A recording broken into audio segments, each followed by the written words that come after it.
The cameras flashed. The crowd froze. And just like that, Hollywood had a new obsession, or rather a devastating realization. Yeah, because the sound of a director calling action on that gritty, neon-lit set of Euphoria Season 3 hit differently this time. It really did. The script called for this moment of absolute reckoning for Cal Jacobs. The imposing, terrifying father figure who had just dominated the screen for 2 seasons with sheer physical intimidation. Right. But as the crew watched the monitors, they realized something was fundamentally, heartbreakingly different. Because the man who used to be this towering physical threat wasn't standing over anyone anymore. He was performing his final, most gut-wrenching scenes from a wheelchair. And the silence on that set must have been deafening. Everyone there knew this wasn't a prop. No, it was the brutal reality of a clock ticking down much faster than anyone in Hollywood or the millions of fans waiting for the season ever realized. Exactly. On Thursday, February 19, 2026, the lights went out for Eric Dane. Welcome to StarScope Report. Join us as we uncover Hollywood drama, music industry shakeups, and the stories shaping pop culture. Today's Deep Dive is both a tribute and an investigation. I'm your resident pop culture expert, and today we are answering the question breaking hearts across the industry. Why did Eric Dane really leave Euphoria forever? And to do that, we are taking a massive stack of sources. We've got medical timelines, insider production accounts, legislative bills from D.C., and even recent court documents. It's so much more than what's in the obituaries. Right. We're moving past the shock of the headlines to uncover the raw, unfiltered story of his last 10 months.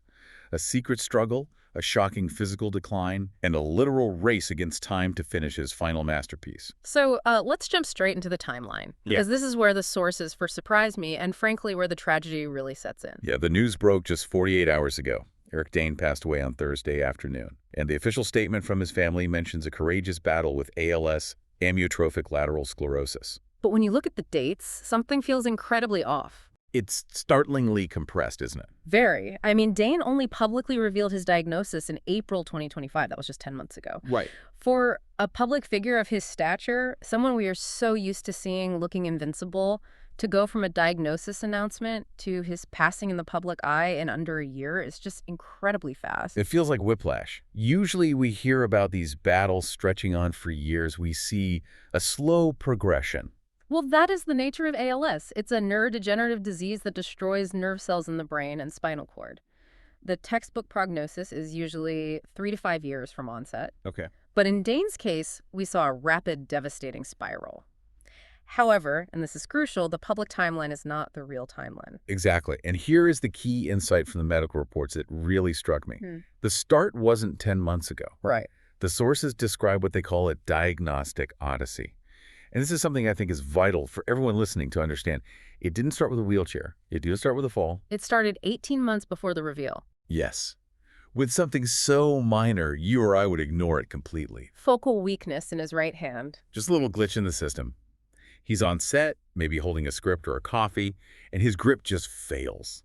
And what does he do? He does what any of us would do. He thought he was just texting too much. Right. Or that he was just tired from shooting Euphoria, which is famous for those grueling night shoots. That's the insidious nature of this disease. It mimics the mundane. We see this in so many cases. It looks like carpal tunnel or a pinched nerve or just general fatigue. Yeah. He spent 9 whole months seeing specialists, hand surgeons, neurologists, just trying to rule everything else out. But why does it take that long? I mean, 9 months seems like an eternity when your biological clock is ticking that fast. It takes that long because there is no single test for ALS. You can't just draw blood and say, yep, you have it. It is entirely a process of elimination. Oh. You have to prove it isn't Lyme disease, it isn't a brain tumor, it isn't a spinal injury. By the time they actually confirmed it was Lou Gehrig's disease, he had already lost significant function. He lost almost a year just wondering what was wrong. So he's living in this terrifying limbo for nearly a year. And there is this one specific incident that really paints a picture of how difficult those months were, even before the public knew. The Emmys. Yes. Do you remember the 2025 Emmys? Vividly. There was so much hype around that broadcast. Right. It was supposed to be the big Grey's Anatomy reunion. The hype machine was in absolute overdrive. Eric Dane and Jesse Williams, McSteamy and Jackson Avery presenting together. It was supposed to be the viral moment of the night for the show's 20th anniversary. And then the segment starts, the doors open, and Jesse Williams walks out completely alone. And the internet immediately went crazy. People were saying, is it a snub? Is he being difficult to work with? Did he just bail at the last minute? The speculation was wild. But the reality was so much darker. While that ceremony was airing and people were tweeting jokes about him ghosting the Emmys, Eric Dane wasn't hanging out in a green room. No? He was in a hospital emergency room getting stitches in his head. Because of the ALS. Right. He had suffered a fall in his kitchen. At that point, the disease had compromised his balance, but he hadn't disclosed it to the world yet. He took a really hard hit. That detail really contextualizes the phrase courageous battle that we always see in these obituaries. It creates this image of a quiet fight in a hospital bed. But this wasn't quiet. It was a daily physical brawl against gravity. Absolutely. He wanted to be on that stage, but the disease physically prevented him. It also speaks to the isolation of that early period. He was hiding this massive physical trauma while the world just thought he flaked on an awards show. Yeah, the family statement released to TMZ, and people really emphasized that he was surrounded by dear friends, his wife Rebecca Gayheart, and his daughters Billy and Georgia. But outside of that bubble, he was carrying this secret all alone. And his biggest fear, according to sources close to him, wasn't actually the physical pain, it was the timeline. We have to remember, Eric Dane lost his own father at age 7 to a gunshot wound. Right, he grew up without that father figure. Exactly. And now, looking at his own daughters, Billy is 15, George is 14, he was terrified of the exact same cycle repeating. Leaving them too soon, that generational trauma of the absent father, but this time not by choice, but by biology. Exactly.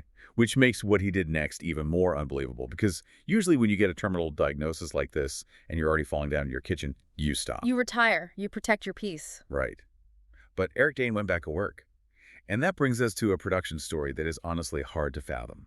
We have confirmation from the production logs that Eric Dane did finish filming Euphoria Season 3.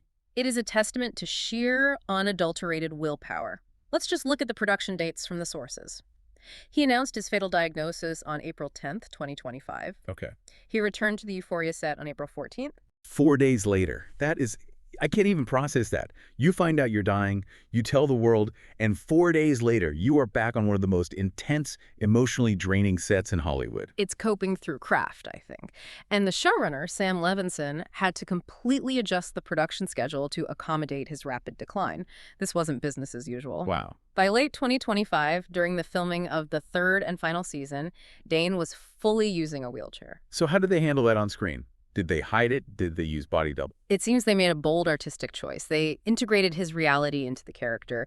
Dane had actually teased a redemption arc for Cal in earlier interviews, saying he couldn't imagine Cal's life just being solitary confinement. Right, because the character is facing a massive reckoning for his crimes. Exactly, and there is this intense poignancy to it. The character is facing a legal and moral reckoning, just as the actor is facing mortality. He forced the camera to look at him, even as his body was failing. And he didn't just stay in the mix on Euphoria. He actually took a guest role on that NBC medical drama, Brilliant Minds, which aired back in November 2025. Yes. And this is where art and life just completely merged. He played Matthew Ramadi, a firefighter with ALS. In the industry, we call this medical ethnography. Can you explain that a bit more? Sure, it means he wasn't acting the symptoms, he was documenting them. The role mirrored his real life perfectly. Losing hand function, breathing through a tube, he completely refused to sensationalize it. He wanted the audience to see the brutal reality of the disease. He's incredibly brave. Yeah. Usually Hollywood hides illness. We have this obsession with vitality and youth. Stars disappear when they get sick, they go into hiding, and then we just hear they've passed. Dane did the exact opposite. He used his remaining time to force the public to look at ALS, and you could hear the decline in his performance. You mean his voice? Yeah, the bulbar symptoms. That's when ALS affects the muscles in the face, throat, and tongue. You lose the ability to articulate, to swallow. For an actor whose voice is their entire instrument, that loss is catastrophic. But he used it. He did. He let the audience hear what the disease does. It is a legacy performance. And that's not even the wildest part. Later in the deep dive, we'll talk about the secret recording he left behind that nobody saw coming. It's truly heartbreaking. But before we get to that, if you are loving these deep dives into the real stories behind the performances, make sure you hit that subscribe button. We are tracking the legacy of Hollywood's biggest stars every single week. So hit subscribe because you won't want to miss what we uncover next. All right, so let's get into what came next. Because he wasn't just acting, he became a legislative engine. This pivot from McSteamy the TV doctor to a real-life health hero is just fascinating. It really is unprecedented in terms of speed. Usually, celebrity advocacy is a slow burn. Yeah. You do a few charity galas, you sign an open letter. This was a firestorm. He launched the Push for Progress campaign with the nonprofit I AM ALS. And the goal was massive. They wanted to secure $1 billion in federal funding for ALS research over 3 years. Which is incredibly audacious. Most people in D.C. would tell you that's impossible. Getting new money out of Congress is like getting blood from a stone. But what was the result? By February 2026, just before he passed, they had already secured $313 million in the federal budget. That is a massive injection of cash for a disease that has been historically underfunded.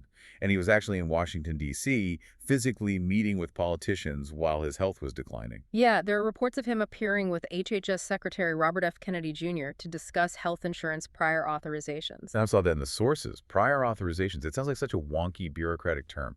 Can you break down why that was his focus? Of course. Imagine you have a terminal illness. You have maybe 18 months to live. Your doctor prescribes a specialized drug or a custom wheelchair. But your insurance company says, wait, we need to review this first. Fill out these forms, we'll get back to you in 6 weeks. But you don't have 6 weeks. Exactly. You are dying, your time is strictly limited, and you're stuck on the phone fighting with insurance companies for a basic approval. It's a nightmare for dying patients. Yeah, that makes perfect sense. Dane used his fame to say, look at me, I'm a star, I have resources, and even I am struggling with this bureaucracy. Imagine what it's like for a regular family. He also lobbied for the renewal of the ACT for ALS law, right? Yes, vital legislation that expires in September 2026. It basically allows terminal patients to access experimental treatments before they are fully FDA approved. When you're terminal, you need the right to try now. You can't wait 5 years for a clinical trial to finish. And because of all this, the ALS Network named him Advocate of the Year in January 2026. Though he was too ill to attend the gala in person by then. Which is tragic. But he secured millions for research that will hopefully save someone else, even though he knew those millions wouldn't save him. His timeline was just too short. Yeah. Now, he secured millions for research, but what did he leave for the people who mattered most? Let's pivot to the private side, because the source material reveals a really complex, beautiful dynamic in his personal life. His deconstructed marriage to Rebecca Gayheart. Yes, they filed for divorce back in 2018. It was all over the tabloids, but they never actually finalized it. It sat in legal limbo. They lived separate lives. They were essentially co-parents to their daughters. But right before the diagnosis in early 2025, Gayheart went to court and dismissed the divorce petition. She closed ranks for the crisis. Exactly. She became his stalwart supporter and his primary caregiver. And make no mistake, ALS requires 24/7 intensive care. It is a grueling reality for a family to face. And it is incredibly expensive. This was a shock to me in the research. Friends actually launched a GoFundMe for his daughters, Billy and Georgia. And I think a lot of people see that and think, wait, he was a massive television star on Grey's Anatomy and Euphoria. Why does he need a GoFundMe? It's a valid question, but it really highlights the terrifying economics of healthcare. Even famous actors face financial fear when dealing with chronic terminal illness. It drains finances rapidly. Because of the home modifications, the round-the-clock nursing care. Right. Things insurance often fights you on. And remember, he hadn't been working at full capacity for over a year at that point. The GoFundMe raised over $131,000 rapidly. We even saw Euphoria creator Sam Levinson and his wife Ashley donate $27,000. It just shows that sickness is the great equalizer. It costs everyone, and you need a village. And everything he did in that final year was to ensure stability for his girls. He wanted to leave them a manual for life. Which brings us to the memoir. Book of Days, a memoir in moments. It's to publishing later in 2026 by Maria Shriver's imprint. The sources say it's not a linear biography, but rather specific moments. His first day on Grey's Anatomy, his sobriety journey, and the day of his diagnosis. But the most direct, emotional gut punch is the Netflix special released posthumously. Famous last words. This is the secret recording we teased earlier. Yes. Picture this. Eric Dane in his wheelchair, struggling to speak because of those bulbar symptoms. He looks right into the camera lens and he delivers a message directly to his daughters. He says, quote, "You are my heart. You are everything to me. Good night. These are my last words. It's just chilling, absolute chills. And he gave them this profound advice. He admitted that for years he used to wander mentally in shame and regret, worrying about the past. But the disease forced him into the now. Live now. In the present. That was his core takeaway. Out of pure survival, he was forced to stay in the present moment, and he found that he didn't want to be anywhere else because the present was where his daughters were. He stripped away all the Hollywood noise and just focused on being a dad in the room for as long as he could be in the room. It's a beautiful, stoic realization. It really is. So we are covering the premiere of Euphoria Season 3 in April to see Eric's final work. Make sure you are subscribed so you don't miss that deep dive when it drops. Because when we see Cal Jacobs on screen this April, we aren't just seeing a character facing a reckoning. No. We are seeing a man fighting for every inch of his existence.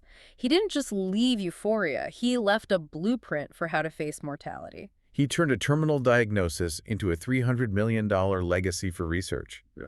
And he gave us an authentic portrayal of disability on screen that will change how we see illness in media. A tragic loss, but an incredible exit. Absolutely. You've been listening to StarScope Report, where Jordan and Jamie uncover the stories shaping Hollywood music and pop culture. Thanks for tuning in, and don't forget to subscribe for more stories that keep the stars shining. And I want to leave you with one final thought to mull over. Eric Dane played a doctor on TV who saved lives with a script. But in his final year, by stepping out of character and fighting for that legislation, he secured funding that might actually save countless real lives in the future. That's incredibly powerful. Sometimes the greatest role is the one you never auditioned for. Take care, everyone.